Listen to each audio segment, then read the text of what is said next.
Bonjour à tout le monde. Dans cet exercice, on va voir à travers un exemple comment étudier la continuité et la dérivabilité en un point. Alors, on est en présence d'une fonction f définie sur l'intervalle 0 plus l'infini par f de x est égal à x plus ln de x sur x moins ln de x lorsque x est strictement positif et f de 0 est égal à moins 1. Première question, montrer que f est continu à droite en 0.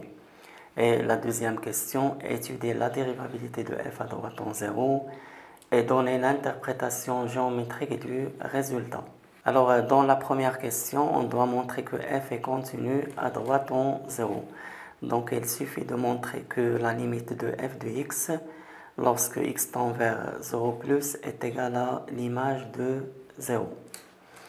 Alors, on a la limite de f de x lorsque x tend vers 0 plus est égale à limite x tend vers 0 plus de x plus ln de x sur x moins ln de x.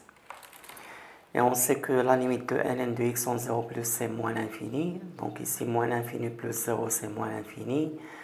Là, moins l'infini avec le moins, c'est plus l'infini plus 0, c'est plus l'infini. Et moins l'infini sur plus l'infini, c'est une forme indéterminée.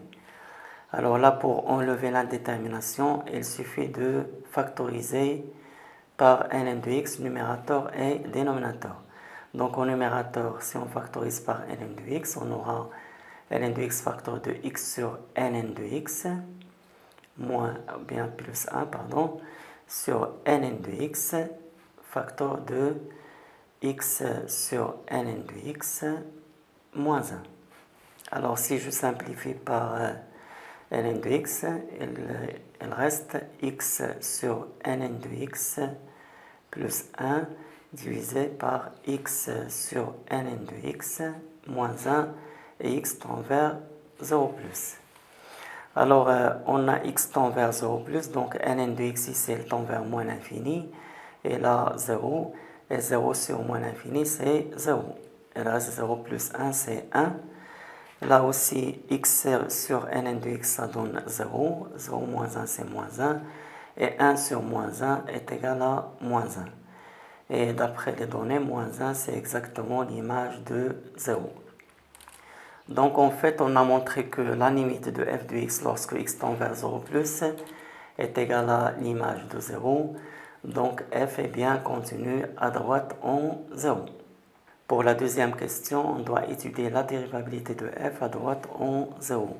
Alors pour cela, on va calculer la limite lorsque x tend vers 0 plus de f de x moins f de 0 sur x moins 0, c'est-à-dire x. Alors ça c'est égal à limite de, ici x tend vers 0 plus, f de x c'est x plus ln de x sur x moins ln de x moins f de 0, c'est-à-dire moins 1, ça donne plus 1, le taux sur x. Et ça c'est limite x tend vers 0 plus, là je réduis au même dénominateur commun c'est x moins ln de x. Là, on aura x plus ln de x plus 1 fois ça, ça donne x moins ln de x, le taux sur x.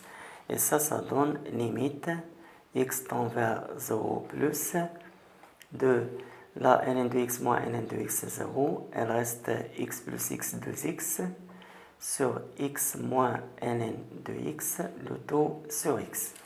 Et ça, c'est limite de 2x divisé par x facteur de x moins ln de x. X tend vers 0 plus. Je peux déjà simplifier par x, alors il reste limite de 2 sur x moins ln de x et x tend vers 0 plus. D'après ce qui précède, on a cette limite est égale à limite lorsque x tend vers 0 plus de 2 sur x moins ln de x. Et lorsque x tend vers 0 plus, ln de x tend vers moins l'infini, fois moins ça donne plus l'infini, 0 plus l'infini c'est plus l'infini, et 2 sur plus l'infini ça vaut 0. Et puisque 0 appartient à R, je parle du résultat de ce 0-là, alors f est dérivable à droite en 0, est dérivable à droite en 0.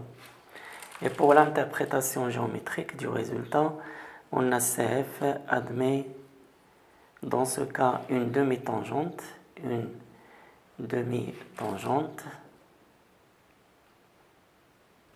horizontale